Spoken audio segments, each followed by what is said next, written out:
Today's ship chat is yet another suggestion from Nathaniel Mead.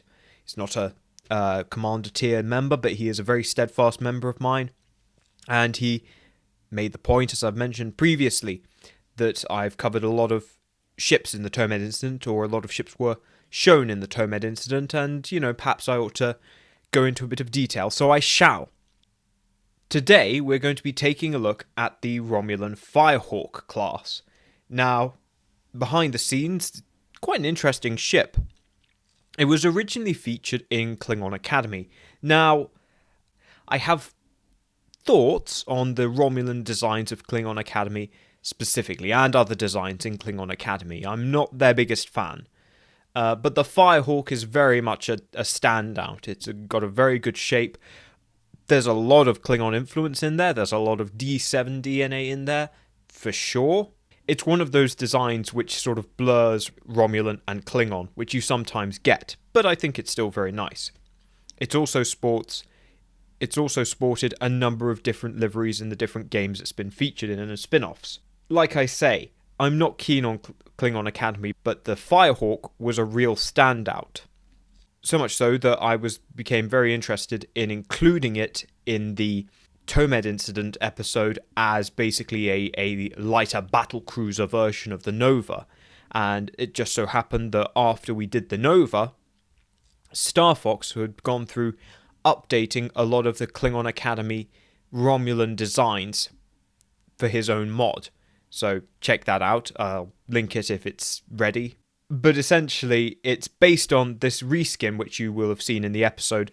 It's based on the Nova skin, but it fits incredibly well for the Firehawk. It's a beautiful skin, works very well, and it makes sense as a lighter battle cruiser for the Romulans. Rather than just having Novas, you have a bit, and then the Birds of Prey. You have a gradation to Romulan capital ships, and then the role I casted in as being a more defensive interceptor.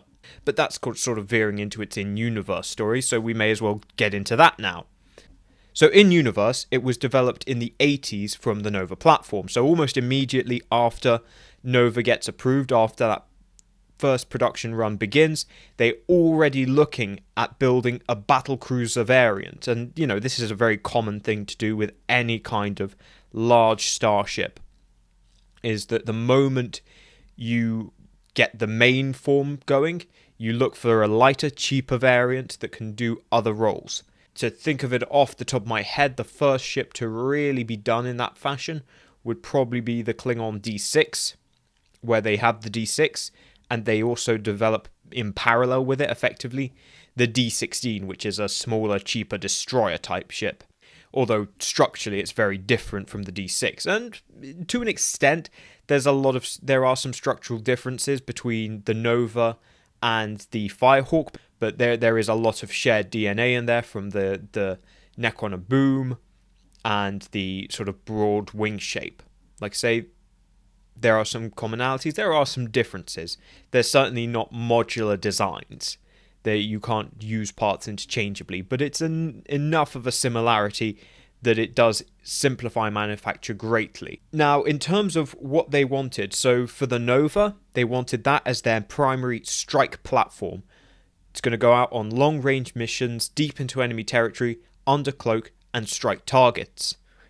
The Firehawk is there to stop what's coming back the other way, i.e. the enemy's retaliation. And to do that, it needs to be pretty fast. Stealth is actually quite a far down on the list as far as the Romulans are concerned. It's going to be operating in its own space. It doesn't need to be that stealthy. It's handy to get the drop on people, but it doesn't need to be perfect. They're far more interested in it being fast. That's a big thing, especially for the Romulans, because speed is a big disadvantage for them, and they've seen the effects that speed differential has in overall starship engagements. They paid great attention to the 4 Years' War, where early on, Klingon ships were not overall necessarily that much faster than Federation ships, but they were much more agile at warp speed. They could very quickly get into higher warp quicker than the Federation. They had better acceleration factors. And what that effectively meant was that they could react and control the pace of battle far better than the Federation. So it basically appeared, Klingon fleets were accelerating and could quickly change direction or whatever, while Starfleet appeared to be almost like static. So the Romulans saw that and realized that they do need ships that are fast, because otherwise the attacker will take the initiative. So you need something to pressure the attacker. You need something to close down. It's not enough to just have, your own ships. And to an extent, having a cloaking device does aid in this. If you have cloaked ships, the enemy can't be certain where you are, but he can take some guesses and, can still outmaneuver you and concentrate. The only real way to take the initiative away from the attacker is to close him down, and that you need speed. Firepower is important, but it's worth remembering with the Firehawk, speed is the paramount, and then firepower. As far as they're concerned, the Firehawk should only really be engaging one enemy ship.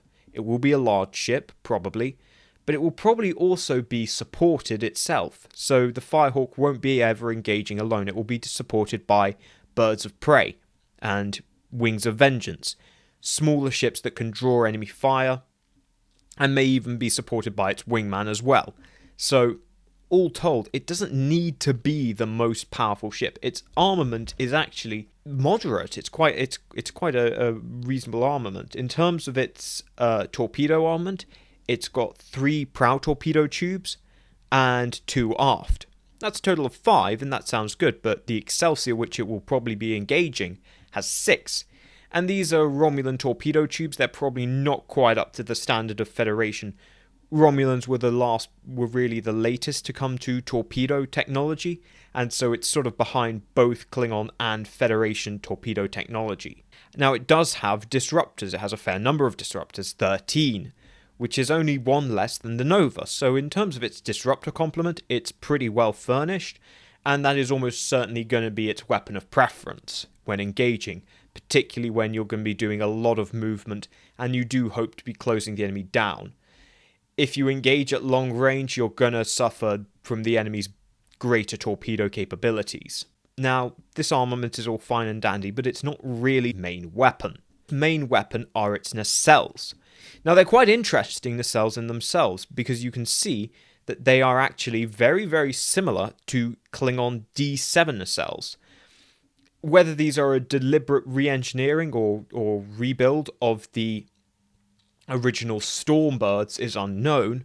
Certainly, they take a lot of inspiration from the Stormbird nacelles. They may be original builds, or they may actually have some parts cannibalized from the original Stormbirds. It's not like the Stormbirds were much use at this point. And the other Stormbird nacelles that weren't used on Firehawks were used as plasma tanks on the Novas. The Firehawk has 4 of these nacelles, but they are not arranged in a parallel formation. They aren't lined up. You have 1 set forward and low, and another set high and to the rear. And what this is an example of is dual mode warp drive. Now, we've seen this a little bit before in ships like the Nimitz, but not to this extent. This is quite a drastic system. Effectively, what we have is 2 modes. We have patrol mode, and then we have intercept mode. In patrol mode, it's the lower set of nacelles, which are engaged. It gives you good acceleration, will get you up to speed reasonably quickly.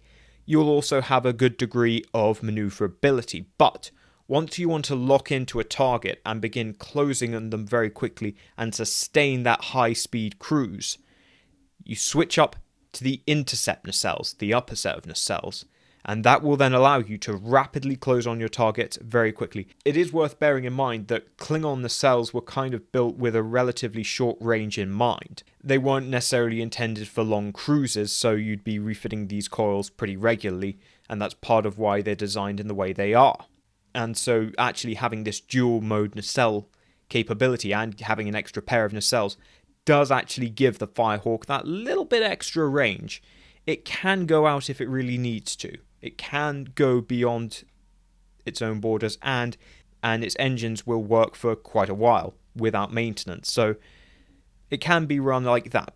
So, like I say, it's not the quietest ship under Cloak, but it is very, very good at closing down the enemy and taking the initiative. Very dangerous at short distances, and by the time you realise that you've got a Firehawk closing on you, it's already on top of you. But because of those kinds of nacelles, it is more maintenance intensive than the Nova, but that's why it's a largely defensive ship. Now, in terms of its service, it obviously entered service in the late 80s. It didn't take long to design and build because it's fundamentally just a derivation of the Nova platform. But once it did enter service, it was largely parallel with the Nova and kind of did whatever the Nova did. In terms of its capabilities overall, comparing to Starfleet ships, I mentioned that one-on-one it wouldn't do too well against Excelsior, but it's never going to be one-on-one. Really, the closest ship it is capable of matching is the Centaur. That is really the ship that it is best compared to, is the Centaur. They're very much alike, and then the Centaur is very similar as a light cruiser derivation of the Excelsior. Much like the Nova, the Firehawk continues to see service into the 24th century. It's very popular as a raiding and patrol vessel, and, basically sees use continually throughout the Lost Era. Now, it will begin to lose out to newer ships such as the Danius class, which was a newer one of these new kinds of warbirds. And it was ultimately outmoded. Remember, it's also worth bearing in mind, the Firehawk and the Nova are both antimatter operated ships. So, again, it didn't really have much use in the Dominion War, because as I've said previously, logistically it was just a complete pain to get them there. Now, there's also some speculation that they could have been used by the Remans, and with a pretty simple paint job you could make it up as a Reman ship, so it may well have been used in Reman service, but that's about it. Ultimately, it was retired alongside the Nova after the introduction of the Didiridex, although, like I say, it was already getting sidelined by the Danius, which was kind of the prototype for other light warbirds. So given that its name is Firehawk, it's actually quite ironic that its mission was largely, as far as the Romulans were concerned, its mission was to avert Hellfire. It was to prevent Hellfire from descending on Romulan worlds. Although, of course, the inherent contradiction in that is that actually it may have been a contributing factor in that nearly happening. But it's also interesting in another respect, and that this is that the Firehawk is really the last Romulan ship that we will see that has very direct and strong connections to the Stormbird. You can obviously see the Stormbird influences, the long neck, the boom, the broad wing structure, the nacelles. These are all things that very, very strongly connect it back to the Stormbird program. And this is really the last we'll see of that. After this, the Romulans will genuinely break off into their own era and own aesthetic of design, and all Klingon influences will be gone. So it's very interesting to see this as the last point before complete technical divergence from Klingon technology, which for a while, Romulan and Klingon technology, there's a little bit of an intermingling and a give and take, which produces a lot of the things that we end up seeing in the 24th century. But ultimately, the Firehawk is the last of those as far as the Romulans are concerned, and when that goes, it also can be argued that also marks the end of any kind of close ties between the Romulan and Klingon Empire. By that point, it's just a relic of a bygone era, a forgotten reminder of a fraternity that no longer exists.